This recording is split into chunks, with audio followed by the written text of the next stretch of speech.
ఆదికాండం 1:1 మనం గమనించాలి. ఆది యందు దేవుడు భూమి ఆకాశములను సృజించాను. కానీ English Bible, Greek Bible, Hebrew Bible, Aramaic Bible మనం స్పష్టంగా గమనిస్తే ఆదికాండం 1:1 ఈ విధంగా ఉంటుంది: దేవుడు ఆకాశములను భూమిని సృజించెను అని ఉంటుంది. ఎందుకని మన తెలుగు బైబిల్ గ్రంథంలో మొట్టమొదటిగా దేవుడు భూమి ఆకాశములను సృజించెను అని, ఎందుకు వేరే English, Greek, Hebrew, Aramaic Bibles లో దేవుడు ఆకాశములను భూమిని సృజించెను అని రాయబడి ఉంది అనే విషయాన్ని మనం గమనిస్తే, మన భారతదేశంలో ఉన్నటువంటి రచనా శైలిని బట్టి దేవుడు భూమి ఆకాశములను సృజించెను అనేటువంటి విషయాన్ని రాయటం జరిగింది. మన కుటుంబానికి పెద్దలు ఎవరు? తండ్రి. కానీ కుటుంబ విషయాన్ని గనక మనం మాట్లాడే సందర్భంలో తల్లి తండ్రి అంటాం, కానీ తండ్రి తల్లి అని అనము. ఇది మనం మాట్లాడుకున్నటువంటి భాష, రచనా శైలి. మనందరికీ స్పష్టంగా అర్థం కావాలని మన భారతదేశ రచనా శైలికి అనుగుణంగా బైబిల్ గ్రంథాన్ని తర్జుమా చేసే సమయంలో దేవుడు భూమి ఆకాశములను సృజించెను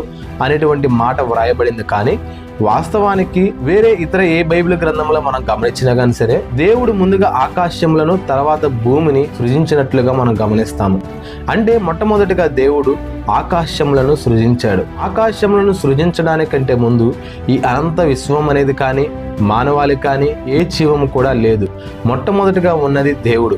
ఆయన నిత్యము ఉండేవాడు. ఆయనే అల్ఫా ఒమేగా. ఆయన ఒక్కడుగా ఉన్నప్పుడు మొట్టమొదటిగా ఆకాశములను సృజించాడు. దేవుడు ఆకాశములను సృజించిన తర్వాత దేవదూతలను సృష్టించాడు. నెహెమీయా గ్రంథము 9:6 నీవే అద్వితీయుడు అయిన యెహోవా, నీవే ఆకాశమును, మహాకాశములను, వాటి సైన్యమును, భూమిని, దానిలో ఉండునది అంతటిని, సముద్రములను, వాటిలో ఉండునది అంతటిని సృజించి వాటన్నిటిని కాపాడువాడవు. ఆకాశ సైన్యమంతయు నీకే నమస్కారము చేయుచున్నది. ఈ యొక్క వాక్య భాగాన్ని గనక మనం స్పష్టంగా గమనిస్తే, దేవుడు మొట్టమొదటిగా ఆకాశములను సృజించినట్లు, ఆ తర్వాత ఆకాశములో ఉన్నటువంటి గొప్ప సైన్యాన్ని సృష్టించినట్లుగా మనకు స్పష్టంగా అర్థమవుతుంది. యోహాను సువార్త 1:1-3 వరకు కూడా మనం స్పష్టంగా చదివినట్లయితే, దేవుడు మొట్టమొదటిగా ఆకాశములను సృజించినట్లు, ఆ తర్వాత ఆకాశంలో గొప్ప సైన్యాన్ని సృష్టించినట్లుగా మనం చూస్తాము.